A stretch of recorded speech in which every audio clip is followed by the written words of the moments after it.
Bom, vamos falar então da decisão da Recopa Sul-Americana, primeiro jogo, amanhã em Quito, Independente Del Valle e Flamengo. Flamengo já está lá, hein? Já chegou a Quito e o Ricardo Lai acompanhou.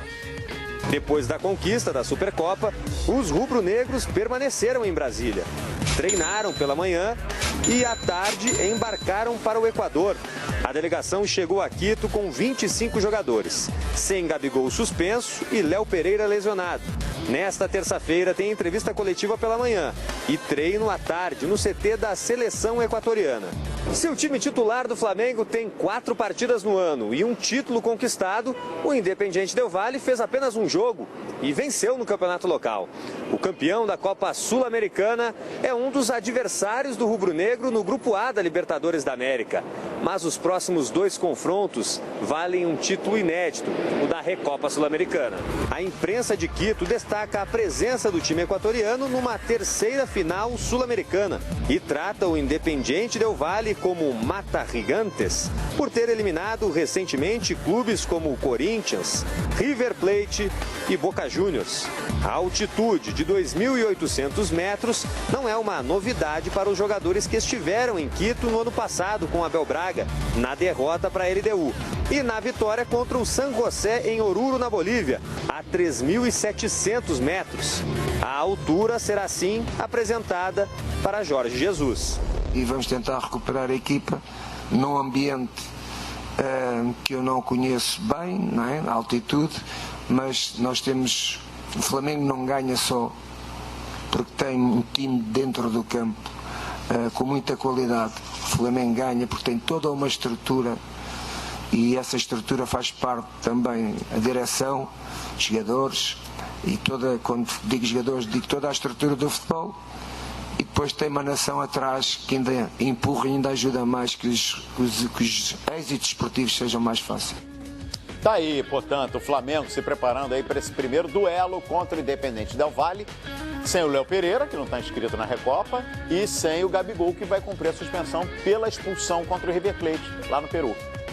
Pedro é o substituto imediato, né? Pelo menos a gente imagina isso, né? Pois é, mas não farão falta, viu, Calheiros? Por mais qualidade que possam ter, principalmente o Gabigol, que é titular absoluto desse time do Flamengo, mas olha o esquadrão que o Flamengo conseguiu montar. Fora o time que já terminou ano passado quebrando recorde, sendo campeão, enfim. O Flamengo agregou qualidade, o Flamengo trouxe outros jogadores aí para suprir, inclusive a única saída que houve no time que foi do Pablo Mari, mas chegaram aí Gustavo Henrique, Léo Pereira, Thiago Maia, Pedro Rocha, o Michael, enfim. O Flamengo agregou valor num time que já era extremamente forte. Então, cara, querendo ou não, hoje tem uma polêmica enorme nesse fato aí da fala do Jorge Jesus, estamos em outro patamar. Estão mesmo, tem que parar com esse mimimi. Os times que estão incomodados com essa frase, atletas, treinadores, dirigentes, tem que correr atrás e tentar ser melhor que o Flamengo, porque hoje no continente, não é nem no Brasil, no continente não tem ninguém superior. Aí eu vou falar, mas o River Plate chegou contra o Flamengo ano passado e poderia ter vencido a Libertadores. Fato. Porque o torneio de Copa permite isso. Mas se você pegar individualmente, jogadores por jogadores, cara, na boa, o Flamengo tá sobrando no continente. Não tem time hoje que possa fazer frente, cara. Tem que dar o braço a torcer, tem que parar com esse recalque bobo. Ele tá desrespeitando a instituição. Tem outros adversários do futebol brasileiro. Tem nada. Na prática não tem. Tem na teoria. Porque hoje em dia as pessoas têm medo de falar, olha, eu penso isso de fato, e acabam fazendo média. Olha, eu não quero me indispor com a torcida A, B, C ou D. Mas não tem, fato que não tem.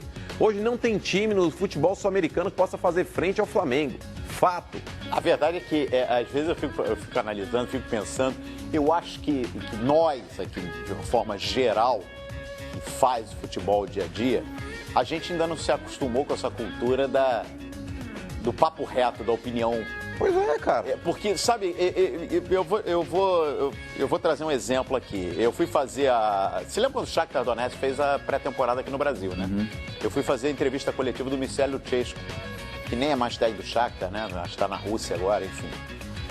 E eu lembro que o time veio fazer a pré-temporada e os jogadores brasileiros se apresentariam aqui no Brasil ao Shakhtar. E 2 atletas se atrasaram na apresentação. Eu não quero cometer nenhuma injustiça. Um dos atletas eu tenho certeza, era o Douglas Costa. Ainda jogava no Shakhtar Donetsk, o outro eu não me recordo. E eu fui na coletiva do Michel Luchescu, ele foi perguntado por um jornalista ucraniano sobre o atraso dos atletas, os 2 brasileiros que não tinham se apresentado na data aqui no Rio. E aí, mano, Paulo Lima, vamos lá, a gente está acostumado com qual discurso nessas situações? O técnico passa o pano. Quentes. Passa o pano. O Michel Lutier foi na ferida.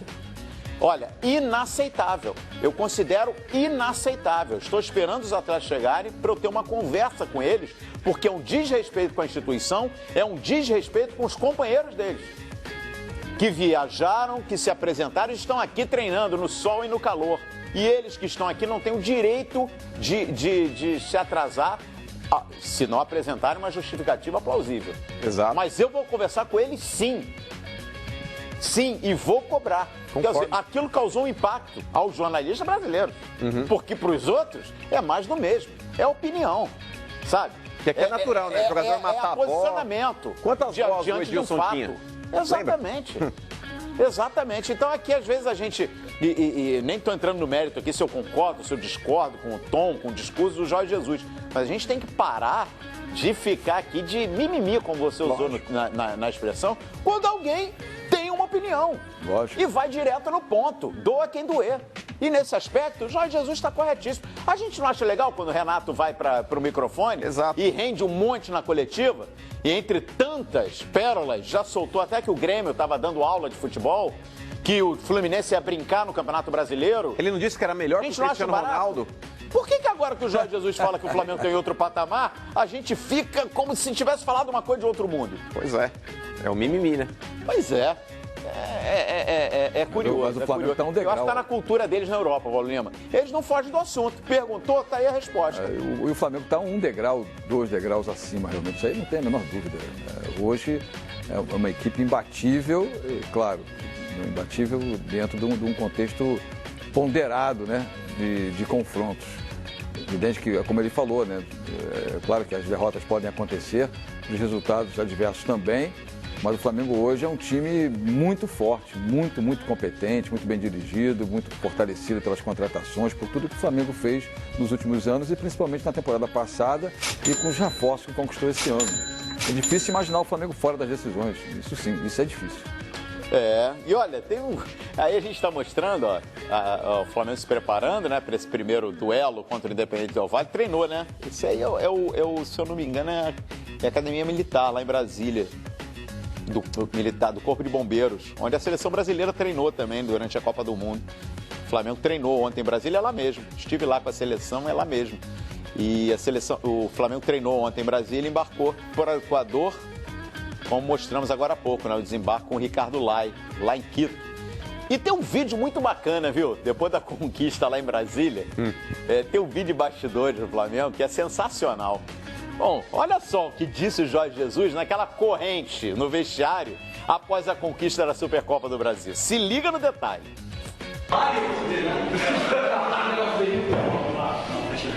lá, eles não estão habituados a ganhar títulos, se eles forem mais a falar.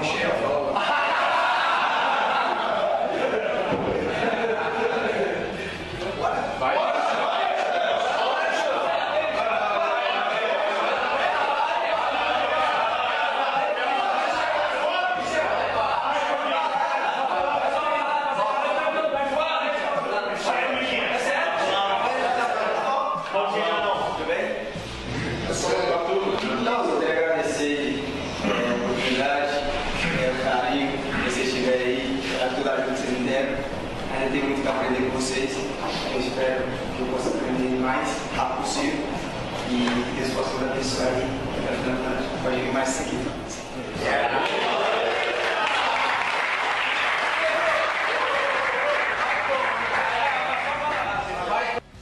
O áudio está meio complicado ali, mas para quem não entendeu, eu explico aqui. O Jorge Jesus, ele reuniu a galera e ele disse o seguinte: quando ele foi falar, todo mundo estava esperando o Jorge Jesus falar. Ele, não, hoje eu vou dar a palavra para quem não está acostumado a ganhar título, o Michael. O Michel, claro que era uma brincadeira ali entre eles. E o Michel mandou bem, representou legal. Foi ali pro meio, soltou o verbo. Falou, olha, quero agradecer muito, estou aprendendo muito com vocês, espero, né, dar uma resposta rápida. Legal esse ambiente aí, né? É um clima saudável, né? Um clima de unidade, um clima de união, e você vê que essas correntes são altamente positivas, né? O futebol tem muito disso, o esporte em geral tem muito disso, né? Dessa convivência que é amistosa, é pacífica e é de grupo. Quando é de grupo, aí é muito saudável, é muito bonito. O Flamengo vive um momento de exaltação em todos os sentidos, né? É de uma corrente espiritual fortíssima, de uma luz acima da média. O Flamengo está brilhando, o Flamengo está iluminado realmente. Impressionante. Que fase vive o rubro-negro da Gávea.